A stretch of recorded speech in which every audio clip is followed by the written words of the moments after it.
Mga idol, gusto nyo bang gumawa ng Reels video mula sa inyong existing videos? Madali lang po yan mga idol. Kamusta po mga idol? Magandang araw po and welcome back to my channel. At sa videong ito ay tuturo ko po sa inyo step by step kung paano po gumawa ng Reel video mula sa inyong mga existing videos. Wow! Dahil yan po ang katanungan ni Kalitar Vlog. Idol, paano yung pag-upload sa Reels ng mahaba? Yung iba kasi na nakikita ko 5 minutes. Higit pa.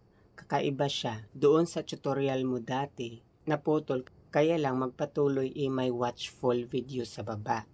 Okay po mga idol, yung una ko po kasing tutorial video na may ganito po, try creating a reel from your video. Mga idol, kung gusto nyo pong mahaba ang inyong reel video at buo po ang minutes, kahit nasa reel FYP po siya, ay dapat po mga idol ay meron pong challenges or auto-simita sa inyo bago nyo po yun magawa.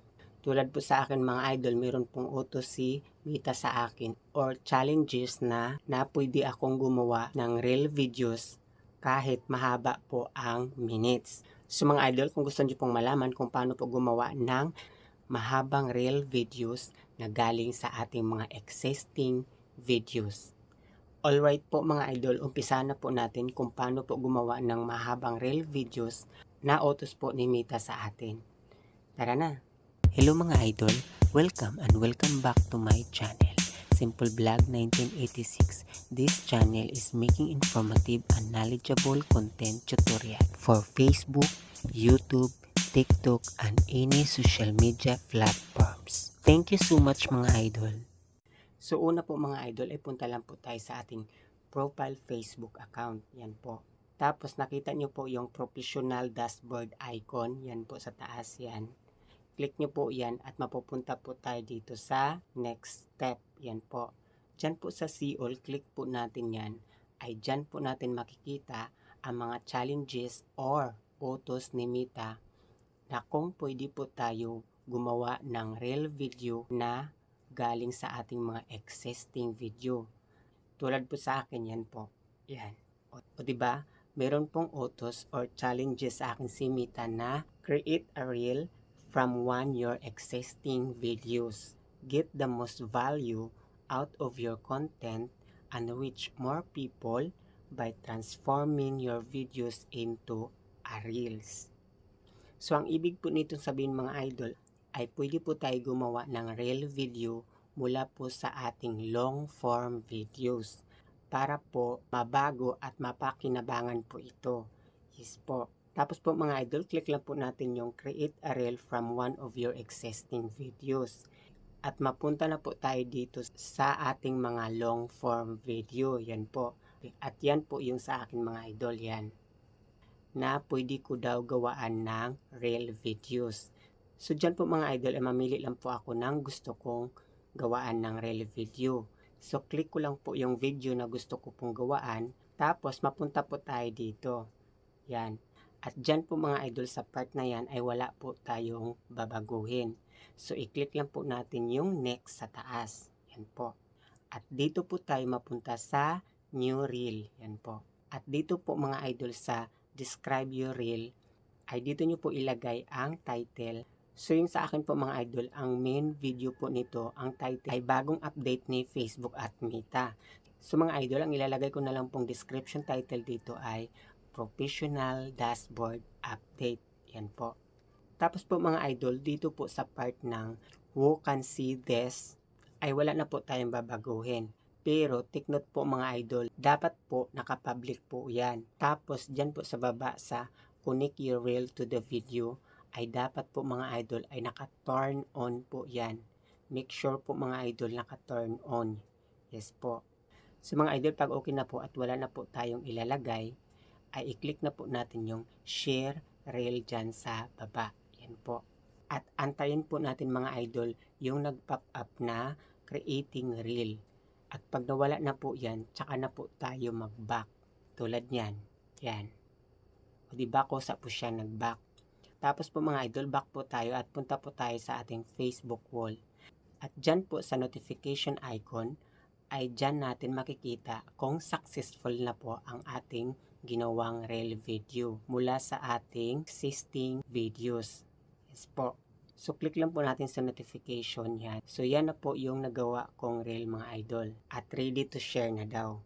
At take note lang po mga idol, huwag po ninyong ugaliing mag-share lagi ng video tulad niyan. Dahil bawal po yan mga idol. Kasi po mga idol, pag tayo po magkusa na mag-share ng ating mga sariling content video na wala pong utos si Meta, ay may posibilidad po tayong ma-shadow ban. Yes po. Dahil inaagawan po natin ng trabaho si algorithm ni Facebook. Hayaan po natin yung algorithm po ni Facebook ang mag-spread ng ating content video. Yes po. At kung gusto nyo pong mag-share ng mga videos or posts, punta lang po tayo sa ating professional dashboard. Dito po sa ating mga challenges mga idol. Diyan po natin makikita ang mga utos ni Meta kung pwede po natin i-share or i-post sa any group ang ating mga content video or ating mga public post. Tulad po sa akin, yan po. May utos po sa akin si Meta na pwede ko daw po i-share yung mga post ko or mga content video ko sa mga group. Yan po mga idol ang isang utos sa akin. Post that your share to group. O, diba? Pag may ganyan po kayo sa weekly challenges nyo mga idol, ayan po, pwede nyo po yan sundin. Huwag po yung mag-direct share kayo agad. Yes po. Dapat tingnan nyo muna dito sa ating weekly challenges palagi kung meron pong utos. Kasi in a minute lang naman po yan mga idol or in an hour. Meron po yan laging update or utos si Meta. Lagi nyo lang po yan i-check dyan mga idol. At ito pa mga idol ang isa niyang utos. Share your top performing content. O, diba? So, mga idol, i-click na po natin yung video dito sa ating notification. Yan po. So, mga idol, wag po kayo magtaka kung 90 seconds lang po ang video dyan na nakalagay. At may watch video pa rin na nakalagay sa baba. Kasi po mga idol, nandito po tayo sa ating profile bio. Pag nakapasok na po ang ating content video o ang ating mga Reels video sa FYP ni Reels, ay automatic na po yan mga idol. Doon nyo na po makikita ang buong minutes ng video, yung buong length ng video. Halimbawa, 2 minutes, 3 minutes, or 5 minutes. Pero dito sa ating profile bio, pag tiningnan po natin ay 90 seconds lang po. Pero, once po na nakapasok na sa FYP ni Reels ang ating ginawang content video na galing sa long form video, maging buo na ang video. Yes po. Ganun po yun mga idol. So mga idol, nung chinik ko po siya sa isa kong Facebook account, ay nakita ko po yung ginawa kong reel video na galing sa long form video ko ay may ads na po siya mga idol. Yan po. O diba? Kaya dapat lagi po nating tandaan na wag po tayong mag-direct share. Antayin po natin yung challenges or utos ni Meta na i-share ang ating mga content video or mga public post. So mga idol, ganun lang po kadali gumawa ng reel video na galing sa ating mga long form video na utos ni Meta. So mga idol, kung bago ka pa lang dito sa channel ko, please don't forget to subscribe and click the notification bell para po lagi kayong ma-update kung meron po akong bagong i-upload na content tutorial video. Alright po mga idol, bago po ako magpapasalamat, ay shoutout ko muna sina. Shoutout po kay Desiree Gutierrez from Saudi. At shoutout din po kay Minor Talks Kampong from West Pantar, Mindanao. At shoutout din kay Evelyn De La Piesa from Egypt. At shoutout din kay Sai Home Vlogs from Bataan. Maraming salamat po Sai Home Vlogs dahil sa iyo, pag nanonood ka po ng mga tutorial video ko ay hindi ka po nag-i-skip ng mga ads.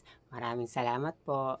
At mga idol, shoutout ko rin sina Maris Lizada, Kadrilling TV, Alin TV, Angjin Ukab, Watery Moto Vlog, Day and Night, Fishing Adventures, Rumnik Hardware Tradings, Rex Manso, Albert Florendo, Marlo Iras, Mianel Ilahan, So mga idol, shoutout po sa inyong lahat. God bless us po. At maraming salamat po sa inyong walang sawang pagsuporta dito sa aking channel. Mag-ingat po tayong lahat mga idol. Bye-bye!